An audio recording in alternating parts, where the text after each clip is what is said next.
Hello cubs, and welcome back to my cozy den. We're here once more at the Sleeping Giant Inn in Riverwood, Skyrim for another book reading. So grab yourself a tankard of mead and pull up a bench by the fire. I hope you enjoy this series, and if you have any suggestions or requests for what to read next, then let me know in the comments below. And now today, my cubs, we will be reading The Legendary City of Sancre by Matera Chapel. During the Skyrim conquest, First Era 240 to First Era 415, ambitious Highland earls, envious of the conquests and wealth of their northern cousins in High Rock and Morrowind, looked south over the ramparts of the Gerald Mountains for their opportunities. The Gerald Mountains proved to be too great a barrier, and northern Cyrodiil too poor a prize, to reward full-scale Nord invasions. However, Alessia hired many ambitious Nord and Breton warbands as mercenaries with the promise of rich lands and trade concessions. Once settled among the victorious Alessian Cyrodiils, the Nord and Breton warriors and battle mages were quickly assimilated into the comfortable and prosperous Nibelungian culture. Alessia received the divine inspiration for her slave rebellion at Sancre, and here she founded her holy city.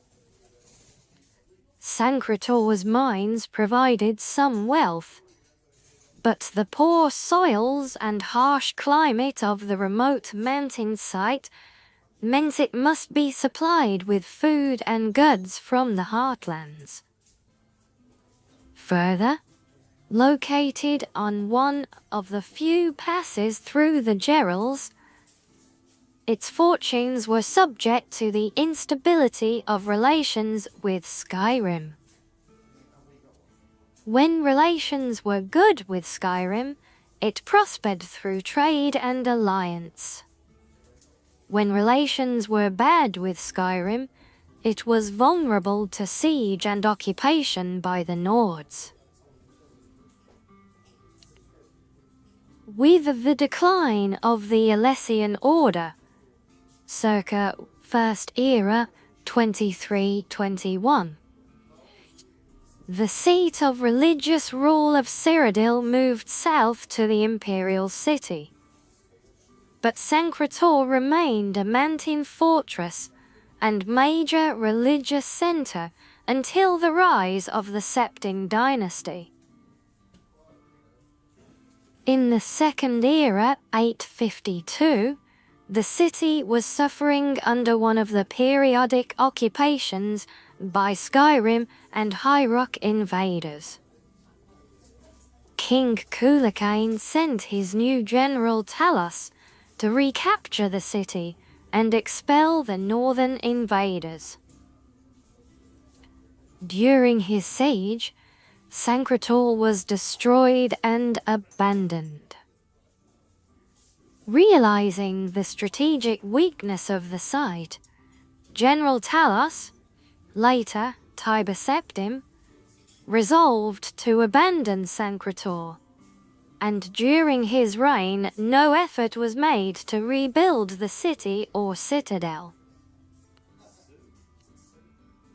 Alessian historians asserted that Sancre was magically concealed and defended by the gods.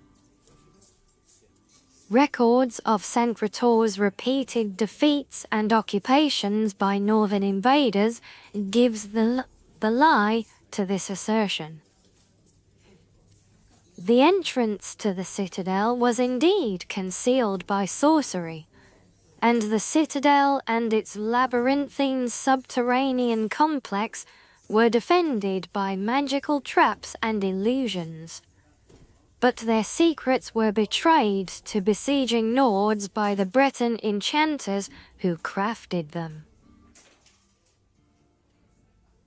One enduring feature of the legend of Sancre is the ancient tombs of the Riemann emperors.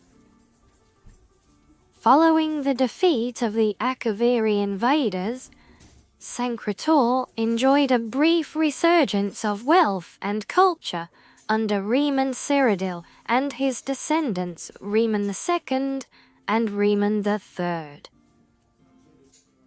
Tracing his ancestry to Saint Alicia, and following the tradition that Saint Alicia was buried in the catacombs beneath Sancre,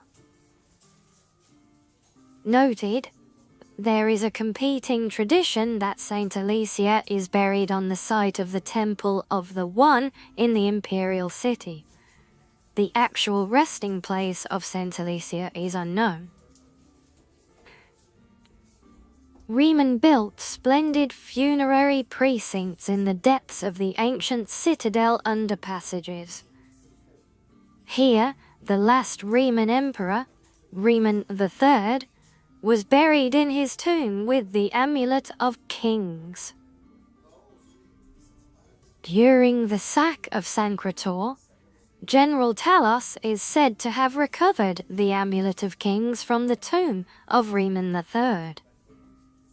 Theologians ascribe the long centuries of political and economic turmoil following the collapse of the Riemann dynasty to the loss of the Amulet of Kings, and associate the renaissance of the Cyrodiilic Empire in the Third Era with Tiber Septim's recovery of the amulet from Riemann III's tomb. Sancre has lain in ruins since the beginning of the Third Age, and the surrounding region is virtually uninhabited.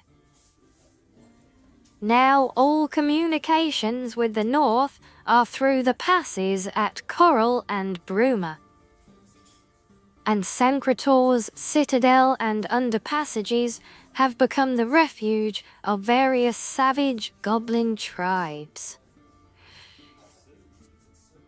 Well, there you have it.